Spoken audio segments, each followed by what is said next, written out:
नमस्कार प्रिय दर्शक बंधु, पुणी थे आपण स्वागत।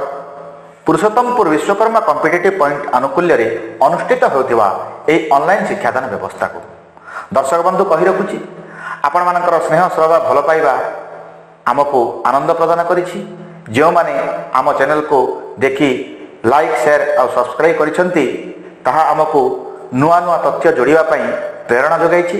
सेतिपई आपण मानक निकटरे आमे कृतज्ञता ज्ञापन करुछु। आउ जो अलंकार विषय गत अध्याय रे आलोचना करा जायतिला ताहा थिला शब्दालंकार। वर्तमान अर्थालंकार विषय रे आमे आलोचना करिबा। आसंतु अर्थालंकार कोन जानिबा ता पूर्वरु अलंकार सहित पुणी परिचित कराई दउछि। अलंकार संस्कृत रे एक प्रवाद अछि, अलंकरणम अलंकारः, अर्थात काव्यर सौंदर्य होछि अलंकार। संस्कृत जो प्रवाद अच्छी से प्रवादर अर्थ होछि काव्यर सौंदर्य होछि अलंकार। तेणु अलंकार कहले काव्यर शोभा विधायक एक धर्म को बुझाए। अलंकार कहले काव्यर शोभा विधायक एक धर्म को बुझाए। अलंकार काव्यर सुषमा वृद्धि रे मध्य सहायक होइथाए। सेथिपई अलंकारिक बामह कहिसंती न कांतमपि निर्भूषं विभाति बनिता मुखम, न कांतमपि निर्भूषं विभाति बनिता मुखम। अर्थात नारीटीए अलंकार बिना निजर शरीर और मुखमंडल सौंदर्य जमिति वृद्धि करि पारे नाही, ठीक सेहीपरि काव्य मध्य बिना अलंकार रे तार शोभा वर्धन करि परिबो नाही। एही दृष्टि विचार कले साहित्य अलंकार एकांत आवश्यक। शब्दालंकार और अर्थालंकार विषय कहवा पूर्व ताहा केते प्रकार में जानिबा। गोटे होची शब्दालंकार आ गोटे होची अर्थालंकार। शब्द को प्राधान्य देई जो अलंकार सृष्टि हुए ताहाको शब्दालंकार कहा जिवो वाक्य रे, आउ अर्थ को प्राधान्य देई जो अलंकार सृष्टि हबो से क्षेत्र रे काव्य रे ताकू अर्थालंकार कहा जिवो। आसंतु केमिति ताकू भाग करि दिया जायछि देखंतु। अलंकार शब्दालंकार शब्दालंकार तीन प्रकार, अनुप्रास, जमक, श्लेष, जहाँकि पूर्व अध्याय में आपको कही सारी एवं ता विषय में पुंखानुपुंख आलोचना सरी। एबे आमे देखिबा अर्थालंकार। अर्थालंकार पांच भाग रे विभक्त। गोटे होची उपमा, दुईटी रूपक, तीन नंबर होची उत्प्रेक्षा, चारि व्यतिरेक एवं पंचमटी हला विभावना। देखंतु एबे आमे चली जिबा अर्थालंकार आरपु। शब्दर अर्थ उपरे गुरुत्व आरोप करी जो अलंकार सृष्टि हुए ताहाको अर्थालंकार कहा जाए। शब्दर भाव को गुरुत्व दे जो अलंकार सृष्टि हुए बा अर्थ को गुरुत्व दे जो अलंकार सृष्टि हुए ताको अर्थालंकार कहा जाए। प्रथम पर्याय रे मु कहितली जे जो अलंकार शब्द को सृष्टि को गुरुत्व दे सृष्टि हुए ताहा शब्दालंकार, आ अर्थ को गुरुत्व दे जो अलंकार सृष्टि हुए काव्य रे ताहा होची अर्थालंकार। अर्थालंकार भित्तिभूमि होची अर्थ बा भाव, जहाँ आम इंग्राजी रे मीनिंग बोली कहउछंती, जहाँ द्वारा वाक्य रे भाव व्यवहृत अर्थ रमणीय और चित्ताकर्षक होइथाए। अर्थ को गुरुत्व दे अर्थालंकार सृष्टि कले वाक्य रे भाव चित्ताकर्षक और रमणीय होई परिबो। वाक्य रे यथार्थ सौंदर्य अलंकार उपरे ही निर्भर करिथाए। जो काव्यकार काव्य रचना करछंती, जो जो वाक्य को से रचना करती ताहा अर्थालंकार माध्यम रे अधिक चित्ताकर्षक आउ सौंदर्य विमंडित होई परिथाए। उपमा, रूपक, व्यतिरेक, उत्प्रेक्षा, विभावना इत्यादि एही श्रेणीर अंतर्भुक्त। मु आगरे भी कहिछि आपण माननकु पांच भाग रे विभक्त, जहा कि अर्थालंकार। गोटे होछि उपमा, दुई रूपक, तीन व्यतिरेक, चारि उत्प्रेक्षा और शेषटी होछि विभावना अलंकार। एबे आमे आलोचना करिबा उपमा अलंकार को। समधर्म विशिष्ट दुईटी भिन्न भिन्न जातीय वस्तुर सादृश्य कथित हेले उपमा अलंकार होइथाए। समधर्म विशिष्ट दुईटी भिन्न भिन्न जातीय वस्तुर सादृश्य कथित हेले सेठारे उपमा अलंकार हबो। अर्थात उपमेय और उपमान सादृश्य कथित हेले उपमा अलंकार हुए। वास्तविक जेउठारे उपमेय और उपमानर सादृश्य कथित हबो से जगह रे उपमा अलंकार हबो। उपमा चारोटी अंग रही। उपमा अलंकार चारोटी अंग रही। गोटे होची उपमेय, द्वितीयटी होची उपमान, तृतीयटी होची उपमावाचक शब्द और चतुर्थटी हला साधारण धर्म। ध्यान दियंतु, उपमान, उपमेय, उपमावाचक शब्द आउ साधारण धर्म ए चारिटा को आम गुरुत्व देवा। मु आरंभ शेष पर्यंत कही सारा पुणी उदाहरण माध्यम आपण बुझेदेवाई चाहे से पर्यंत आपण मु जहाँ कहूँ शुणु। उपमेय जहाँ विषय बा जो वस्तु को तुलना करा जाए ताहा उपमेय। जहाँ विषय बा जो वस्तु को तुलना करा जाए ताहा होची उपमेय। उपमान जहाँ सहित उपमेय को तुलना करा जाए ताहा उपमान। जहाँ सहित उपमेय को तुलना करा जाए ताहा उपमान।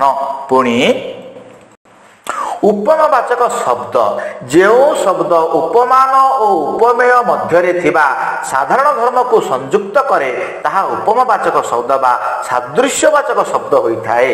जहाँ उपमेय और उपमान को संयुक्त करे ताहा उपमावाचक शब्द होइथाए। यथा आमे प्राय परी एणु तेणु जेन्हे जेसने तुल्य यही शब्द को आमे उपमावाचक शब्द बोली कहि परिबा। तापर साधारण धर्म को आसतु। उपमेय उपमान को जो साधारण गुण द्वारा तुलना करा जाए सेटा होची साधारण धर्म। उपमेय और उपमान को जो साधारण गुण द्वारा तुलना करा जाउची से होची साधारण धर्म। उदाहरण माध्यम रे बुझाई देले आपण माने सहजरे बुझी परिबे। देखंतु मुहटी चंद्र परी सुंदर एथिरे मुह तुलनीय तेणु यह है उपमेय। मुह चंद्र सहित तुलना करा जाउथिबारु चंद्र हेउची उपमान। मुहटी चंद्र परी मुह को चंद्र सहित तुलना करा जायछि मुह हला उपमेय आउ मुख को चंद्र सहित तुलना करा जायथिबारु चंद्र हेउची उपमान। तापर आमे देखिबा उपमावाचक शब्द परी। मुखटी चंद्र परी जो परी शब्दटा आसिला सेटा होची उपमावाचक शब्द। सुंदर होची साधारण धर्म जहा कि उपमेय उपमान को साधारण गुण द्वारा तुलना करा जाई थाए। जहा कि उपमेय और उपमान को साधारण गुण द्वारा तुलना करा जायछि सेटा होची सुंदर। एठारे सुंदर होची साधारण धर्म। उपमा अलंकार को साधारणतः तीन भाग रे विभक्त करा जायछि। सेगुडी कहला कोन कोन? प्रथमटी होची पूर्णोपमा, द्वितीयटी होची लुप्तोपमा एवं तृतीयटी होची मालोपमा। एबे पूर्णोपमा अलंकार संपर्क रे आमे जानिबा। जेउथिरे उपमेय उपमान उपमावाचक शब्द एवं साधारण धर्मर प्रयोग होइथाए सेठारे पूर्णोपमा अलंकार हुए। जो अलंकार रे उपमेय उपमान उपमावाचक शब्द एवं साधारण धर्म समन्वय आमे देखिया को पाइबा सेठारे पूर्णोपमा अलंकार आमे होइछि बोली जानिबा। उदाहरण खंड खंड धला मेघ सुनील अंबरे भासई बोईत तथा नील समुद्र रे। ये होची शरत कविता। कवि होचंती मधुसूदन राव। एठारे सुनील अंबर रे खंड खंड धला मेघ उपमेय। सुनील अंबर रे जो आकाश रे नील आकाश रे जो खंड खंड धला मेघ भासुची से होची कोन? उपमेय। नील समुद्र रे भासुथिबा बोईत उपमान। तुलना करागला जेमिति कि आकाशर खंड खंड मेघमाल को नील समुद्र रे भासुथिबा बोईत सहित तुलना करागला। तेणु धला मेघ उपमेय होइतिला बेले नील समुद्र रे भासुथिबा बोईत उपमान होइछि। आ भासिबा होछि साधारण धर्म। भासिबा होछि साधारण धर्म। यथा उपमावाचक शब्द एठरे कि अछि? यथा। यथा हेउछि उपमावाचक शब्द। नील समुद्र रे बोईत भासिबा परी आकाश रे धला मेघ भासुछि। देखंतु ये तो सरिला होछि हमर कोन? पूर्णोपमा। वर्तमान आमे जानिबा लुप्तोपमा कोन? लुप्तोपमा अलंकार जेउठारे उपमान उपमेय उपमावाचक शब्द और साधारण धर्म मध्यरु एक बा एकाधिक अंगर लोप होइथाए सेठारे लुप्तोपमा अलंकार होइथाए। आमे जानिछे उपमा अलंकार रे उपमान रहिबो उपमेय रहिबो उपमावाचक शब्द रहिबो एवं साधारण धर्म रहिबो। किंतु ए चारिटी जाक भितरु जे कोनोसी गोटिए किंबा दुईटीर एकाधिकर लोप हेबार आमे देखिबा बा लुप्त हेबार देखिबा लुकायित भाव रे रहिथिबार आमे देखिबा से क्षेत्र रे लुप्त उपमा हबो। उदाहरण माध्यम रे कहले आपण माने सहजरे बुझी परिबे। देखंतु उदाहरण होची अदृश्य सोम फूल भितरे बास स्वातिकर नथाए नाम प्रयास। अदृश्य सोम फूल भितरे बास स्वातिकर नथाए नाम प्रयास। एटा होची तुलसी स्तबक राधानाथ रायଙ୍କର तुलसी स्तबक काव्य। कौन कहिचंती देखिबा। एठारे उपमेय होची सोम फूल ध्यान दियंतु सोमफूल सहित तुलना करा जायछि। उपमेय होछि सोमफूल, उपमान होछि सात्विक चिंताधारा। बुझले कि उपमेय होछि सोमफूल होछि उपमेय, उपमान है सात्विक चिंताधारा, आ साधारण धर्म होछि कौन ना मोहनीयता गुण। सोमफूल जमिति बास्ना वितरण करिवार तार मोहनीयता अछि, ठीक सेहीपरि जने महान व्यक्तिंकर मोहनीयता होछि महान गुण।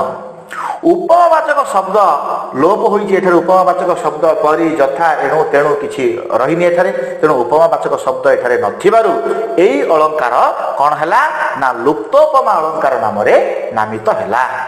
तापर आसला तृतीय नंबर अलंकार होछि मालोपमा। गोटिए उपमेयर एकाधिक उपमान थिले सेठारे मालोपमा अलंकार हुए। उपमान थिबो गोटिए किंतु उपमेय एक रु अधिक थिले सेठारे मालोपमा अलंकार हबो। उदाहरण मिशी जाए यथा प्रभाती तारा रवि किरणे, मिशी जाए यथा जीवात्मा परमात्मा चरणे, मिशी जाए यथा चपला नील जलद अंगे, मिशी गला तथा अबला सेही नील तरंगे। एठारे चंद्रभागा राधानाथ राय लिखिछन्ति चंद्रभागा काव्य रे जेतेबेले सूर्यदेव चंद्रभागा को देखिछन्ति। ये तो काल्पनिक काव्य आपण माने जानिछन्ति। चंद्रभागा को जेतेबेले सूर्यदेव देखिछन्ति तार सौंदर्य रे विमोहित होई ताको प्रेम निवेदन करिया पय जाइछन्ति, किंतु चंद्रभागा प्रत्याख्यान करिछन्ति सूर्यदेव को।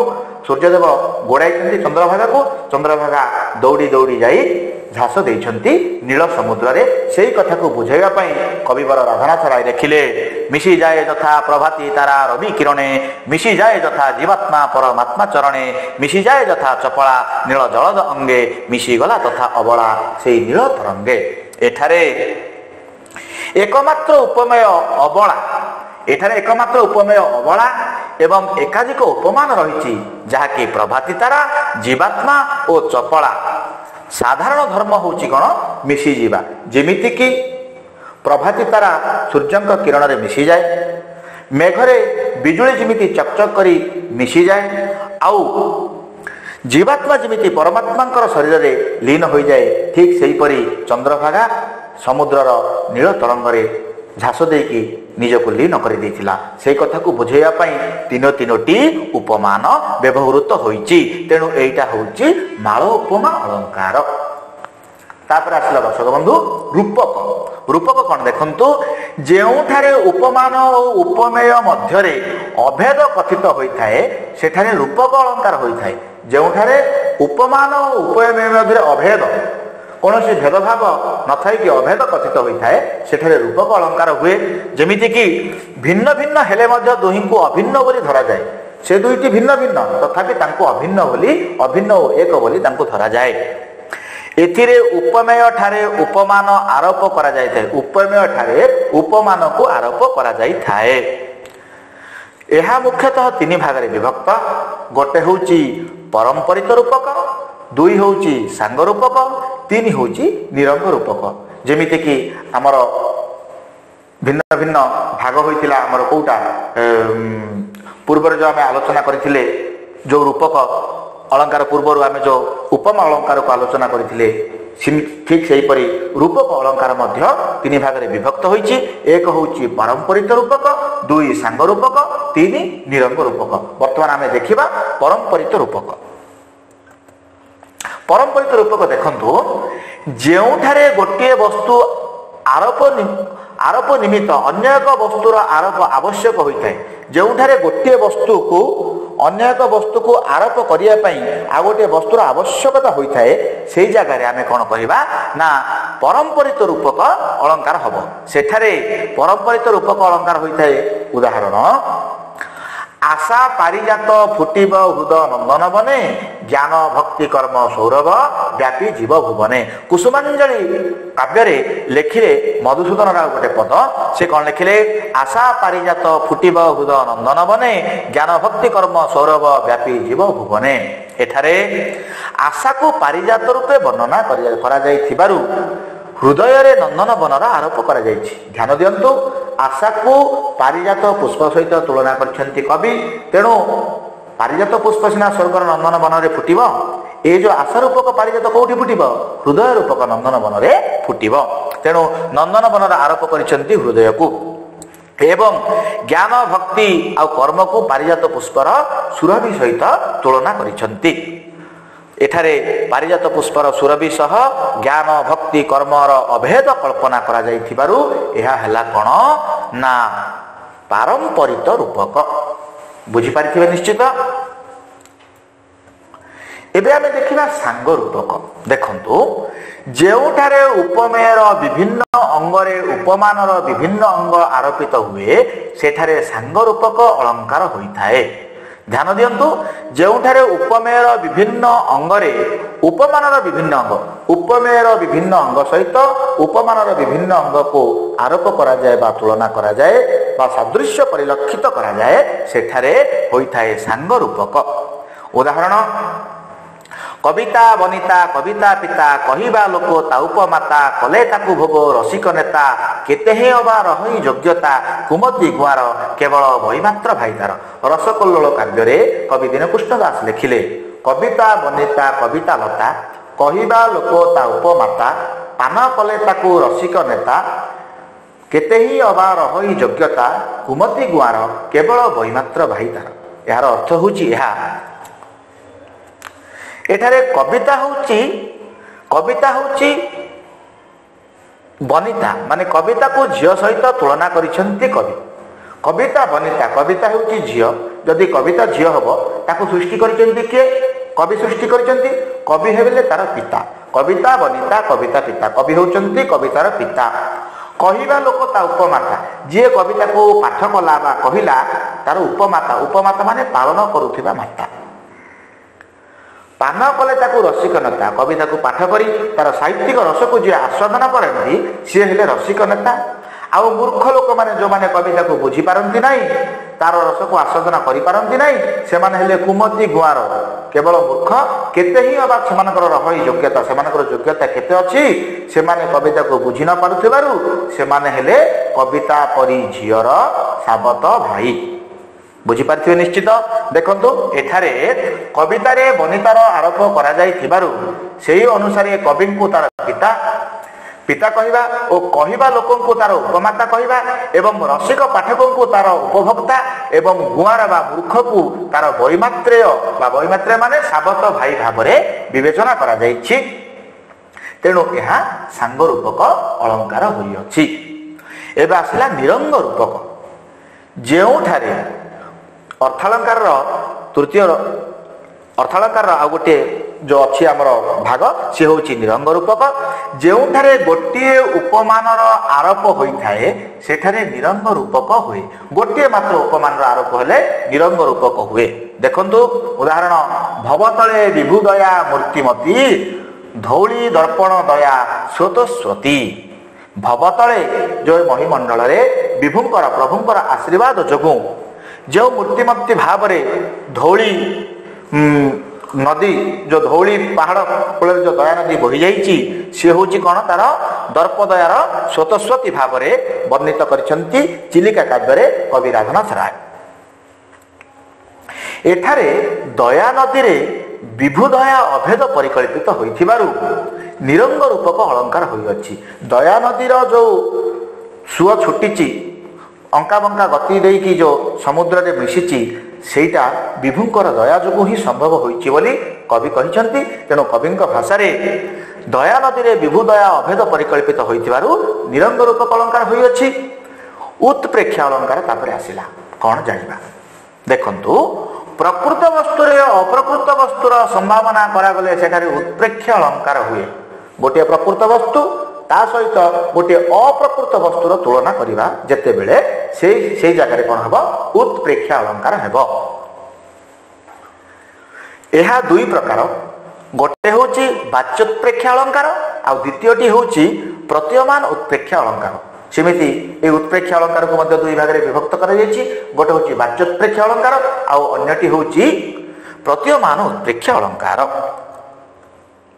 देखंतु वाच्योत्प्रेक्ष्य अलंकार कौन आम जानिबा। जेउठारे वाचक शब्द कि किबा अबा बा सते जेपरी जेन्हे सिन्हा इत्यादि माने एगुड़ाक होउछन्ति कौन वाचक शब्द। कि किबा अबा सत्ते जेने सेने एगुड़ाक वाचक शब्दर प्रयोग द्वारा प्रकृत वस्तु को अप्रकृत वस्तु रूपे संभावना करा वाचक शब्द प्रयोग करी प्रकृत वस्तु को अप्रकृत वस्तु सहित तुलना करी जाइबा ता सहित सादृश्य थिला परी जो वर्णना करा जीव से क्षेत्र रे हबो हमर कोन वाच्योत्प्रेक्षा अलंकार। उदाहरण स्वर्गपुरु जेउ देवकी सद्य सापर फले स्वदेहरे खसी पड़ी आसी अवनी तले। तपस्विनी काव्य कवि गंगाधर मेहर लिखिले स्वर्गपुरु केउ देवकी सद्य सापर फले स्वदेहरे खसी पड़ी आसी अवनी तले। जेतेबेले माता सीता वाल्मीकि आश्रम रे निर्वासित दंड भोग करुछंती जड़े तपस्विनी भाव में जीवन यापन करुछंती जड़े राणी होई मध्य राजा रामचंद्रंकर सहधर्मिणी जड़े राणी होई मध्य राजकुमारी होई मध्य तपस्विनी भाव में जो जीवन यापन करुछंती सेई दृश्य को देखी कवि गंगाधर मेहर लिखिले बोधे कौनसी अभिशाप पाई जड़े देवकी स्वर्गरु ओह्लाई पड़िछंती बोली कहिछंती। एठारे वाल्मीकि आश्रम रे सीता को स्वर्गच्युत केउ अभिशप्ता देवी बोली संभावना करा जायछि। कवि गंगाधर मेहर वाल्मीकि आश्रम रे रहिथिबा सीता को स्वर्गच्युत कौनसी एक देवी बोली संभावना करिसंती।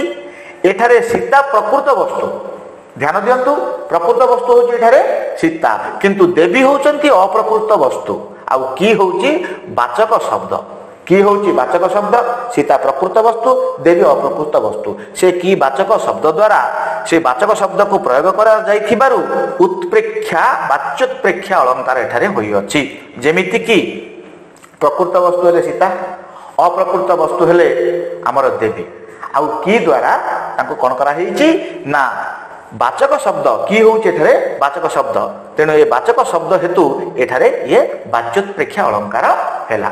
तापर द्वितीयटी होची प्रत्ययमान उत्प्रेक्ष अलंकार। वाच्योत्प्रेक्षा में आलोचना कले वर्तमान प्रत्ययमान उत्प्रेक्ष अलंकार को आलोचना करिबा। देखंतु जेउठारे वाचक शब्द इहरई प्रकृत वस्तु को अप्रकृत वस्तु रूपे संभावना करा जाय थाए सेठारे प्रत्ययमान उत्प्रेक्ष अलंकार हुए। जेउठारे वाचक शब्द इहरई वाचक शब्द रहिले ताहा वाच्योत्प्रेक्ष अलंकार रहिबो किंतु जेउठारे वाचक शब्द इह रहिबो ताहा प्रत्ययमान उत्प्रेक्ष अलंकार नाम रे नामित हबो एवं सेठारे प्रकृत वस्तु को अप्रकृत वस्तु सह संभावना करा जाइथिबो। देखिबा उदाहरण नहेले ए घन कुंतला घन सहित तारा खसी पड़िबारु धरारे बही जाउची धरा। तपस्विनी काव्य गंगाधर मेहर लिखिले नहेले ए घन कुंतला घन सहित तारा खसी पड़िबारु धरारे बही जाउची परा। एठारे उपमेय घन कुंतला उपमेय होची घन कुंतला माने माता सीतांकर केश गुच्छ आउ सीता को उपमान घन कुंतला और सीता को उपमान घन माने मेघ सहित तारा सहित तुलना करा जायछि। माता सीतांकर मुखमंडल एवं तांकर केश को घन मेघ एवं तारा सहित तुलना करा जायछि। ध्यान दियंतु एठारे तारा होचंती माता सीतांकर मुखमंडल आउ मेघ होची माता सीतांकर घन केशगुच्छ एवं एठारे तुलनात्मक भाव संभावना करा जायछि। तेणु ये कौन हला ना प्रत्ययमान उत्प्रेक्षा अलंकार हला। पुणी थरे कहि दउछि नहेले ए घन कुंतला घन सहित तारा खसी पड़िबारु धरारे बही जाउची परा।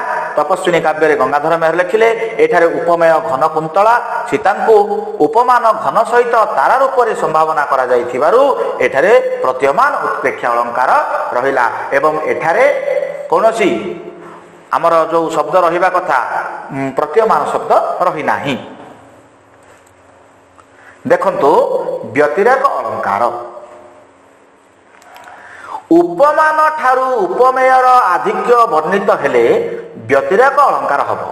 उपमान ठारू उपमेयर आधिक्य जदि वर्णित हबो ताहले से क्षेत्र रे कोन हबो हमर व्यतिरेक अलंकार हबो। उदाहरण नीलिमारे बामा चारु केशपास तोनील बिचिकु कला उपहास। नीलिमारे बामा चारु केशपास तोनील बिचिकु कला उपहास। एठारे ଚିଲିକା କାବ୍ୟରେ କବି ରାଧାନାଥ ରାୟ ଲେଖିଲେ ଉପମାନ ହେଉଛି ଚିଲିକା, ଚିଲିକାର ନୀଳ ବିଚି। ଏଠାରେ ଉପମାନ ହେଉଛି ଚିଲିକାର ନୀଳ ବିଚି ମାନେ ନୀଳ ଜଳ। ନୀଳ ଜଳ ଅପେକ୍ଷା ଉପମେୟ ପଦ୍ମାବତୀଙ୍କର କେଶପାଶର ଆଧିକ୍ୟ ବର୍ଣ୍ଣିତ ହୋଇଛି। ପଦ୍ମାବତୀଙ୍କର କେଶପାଶ ଏତେ ସୁନ୍ଦର, ଏତେ ଘନ ଯେ ଚିଲିକାର ନୀଳ ଜଳରାଶିକୁ ମଧ୍ୟ ଟପି ଯାଉଛି। ତେଣୁ ଉପମାନ ଠାରୁ ଉପମେୟର ଆଧିକ୍ୟ ବର୍ଣ୍ଣିତ ହୋଇଥିବାରୁ ଏଠାରେ କ'ଣ ହେଇଛି ନା ବ୍ୟତିରେକ ଅଳଙ୍କାର ହୋଇଅଛି। ଏବେ ଦେଖିବା ବିଭାବନା ଅଳଙ୍କାର। କାରଣ ନଥାଇ କାର୍ଯ୍ୟର ଉତ୍ପତ୍ତି ହେଲେ ବିଭାବନା ଅଳଙ୍କାର ହୁଏ। କୌଣସି କାରଣ ନଥାଇକି ଯଦି କାର୍ଯ୍ୟର ଉତ୍ପତ୍ତି ହେବ ସେ କ୍ଷେତ୍ରରେ ବିଭାବନା ଅଳଙ୍କାର ବୋଲି କୁହାଯାଉଛି। ଯେମିତିକି ଉଦାହରଣ, କୌଣସି କାରଣ ନଥିବ, ବିନା କାରଣରେ ସବୁ କାର୍ଯ୍ୟ ଗୁଡ଼ାକ ଉତ୍ପତ୍ତି ହେଉଥିବ। ଯେତେବେଳେ କାବ୍ୟକାର କାବ୍ୟ ଲେଖିଲା ବେଳେ ବିନା କାରଣରେ କିଛି କାର୍ଯ୍ୟକୁ ସଂଯୋଗ କରିଦିଅନ୍ତି, ସେ କ୍ଷେତ୍ରରେ କ'ଣ ହୁଏ ନା ବିଭାବନା ଅଳଙ୍କାର ହୁଏ। ଉଦାହରଣ, ଅନଳ ନୁହଇ ଦେହ ଦହଇ, ଅସ୍ତ୍ର ନୁହଇ ମରମେ ଭେଦଇ, ନୁହଇ ତ ଜଳ ବୁଡ଼ାଏ କୂଳ, ନୁହଇ ମାଦକ କରେ ବିହଳ, ନୁହଇ ବଡ଼ ଶିଗୋ ବଳେ ମନ ମୀନ ନିଏ ଆକର୍ଷି। ଧ୍ୟାନ ଦିଅନ୍ତୁ, ଯେତେବେଳେ ବିଦଗ୍ଧ ଚିନ୍ତାମଣି କାବ୍ୟ କବି ଅଭିମନ୍ୟୁ ସାମନ୍ତ ସିଆର ଯେତେବେଳେ ରାଧା ଶ୍ରୀକୃଷ୍ଣଙ୍କର ପ୍ରେମରେ ପଡ଼ିଯାଇଛନ୍ତି, ସେତେବେଳେ ସଖୀକି ସେ କହିଛନ୍ତି, ଏ ସଖୀ, ସେଇ ପ୍ରେମ ହେଉଛି ଏମିତି ଯାହାକି ଅନଳ ନୁହଇ କିନ୍ତୁ ଦେହକୁ ଜାଳି ଦେଇଯାଏ, ଜଳ ନୁହଇ କିନ୍ତୁ କୂଳକୁ ବୁଡ଼ାଇ ଦିଏ, ଆଉ ଅସ୍ତ୍ର ନ ହୋଇ ସେ ମରମକୁ ଭେଦ କରେ, ଆଉ ବନିଶୀ ନ ହୋଇ ମଧ୍ୟ ମନୋରୂପକ ମୀନକୁ ଆକର୍ଷିତ କରେ। ଯେମିତିକି ଏଠାରେ ଅନଳ ନୁହେଁ କିନ୍ତୁ ଦେହକୁ ଦହନ କରେ, ଅସ୍ତ୍ର ନୁହେଁ କିନ୍ତୁ ମନକୁ ଭେଦ କରେ, ମର୍ମକୁ ଭେଦ କରେ, ଜଳ ନୁହେଁ କିନ୍ତୁ କୂଳକୁ ବୁଡ଼ାଇ ଦିଏ, ଆଉ ମାଦକ ଦ୍ରବ୍ୟ ନ ହୋଇ ମଧ୍ୟ ବିହଳିତ କରେ, ଆଉ ମନସୀ ନ ହୋଇ ମଧ୍ୟ ମନୋରୂପକ ମୀନକୁ ଆକର୍ଷିତ କରେ। ବିନା କାରଣରେ ଏହି କାର୍ଯ୍ୟ ଗୁଡ଼ାକ ଉତ୍ପନ୍ନ ହୋଇଥିବାରୁ ଏଠାରେ କ'ଣ ହେଲା ନା ବିଭାବନା ଅଳଙ୍କାର ହେଲା। ବିନା କାର୍ଯ୍ୟରେ ଯେଉଁ କାର୍ଯ୍ୟ ଗୁଡ଼ାକ ଉତ୍ପନ୍ନ ହୋଇଛି, ତେଣୁ ବିଭାବନା ଅଳଙ୍କାର ହେଲା। ଇଏ ଥିଲା ଆମର ଅଳଙ୍କାର ସମ୍ପର୍କିତ ଆଲୋଚନା। ଦର୍ଶକ ବନ୍ଧୁ, କହି ରଖୁଛି, ଏମିତି ଆପଣମାନେ ଆମକୁ ଭଲ ପାଉଥାନ୍ତୁ। ଆମର ଭିଡ଼ିଓ ଦେଖି ଯଦି ଆପଣଙ୍କୁ ଭଲ ଲାଗିଲା, ଲାଇକ୍, ସେୟାର ଏବଂ ସବସ୍କ୍ରାଇବ୍ କରନ୍ତୁ। ଆଉ ଆପଣଙ୍କ ମାନଙ୍କ ଭିତରେ ଆମ ଭିତରେ ଏମିତି ସୁସମ୍ପର୍କ ଓ ସୁସମନ୍ୱୟ ସ୍ଥାପିତ ହେଉ। ଆପଣମାନଙ୍କର ଭଲ ପାଇବା, ଆପଣମାନଙ୍କର ଆଗ୍ରହ, ଆପଣମାନଙ୍କର ସ୍ନେହ ଶ୍ରଦ୍ଧା ଆମକୁ ଆଗକୁ ବଢ଼ିବା ପାଇଁ ପ୍ରେରଣା ଯୋଗାଉଛି। ତେଣୁ ଶେଷରେ ଏହି କଥା କହିବି ଯେ ସମସ୍ତେ ଆନନ୍ଦରେ ରୁହନ୍ତୁ, ସମସ୍ତେ ଖୁସିରେ ରୁହନ୍ତୁ, ସମସ୍ତଙ୍କ ମନ ଭିତରେ ଏମିତି ସହଯୋଗ ମନୋଭାବ ଉଦ୍ରେକ ହେଉଥାଉ। ଆଉ ଆଗକୁ ଆହୁରି ନୂଆ ନୂଆ ଭିଡ଼ିଓ ଆପଣମାନଙ୍କୁ ଆମେ ଭେଟିଦେବୁ, ଏତିକି କାମନା କରି ରହୁଛି। ନମସ୍କାର, ଜୟ Jagannath. Thanks for watching. Don't forget to like the video and don't forget to subscribe.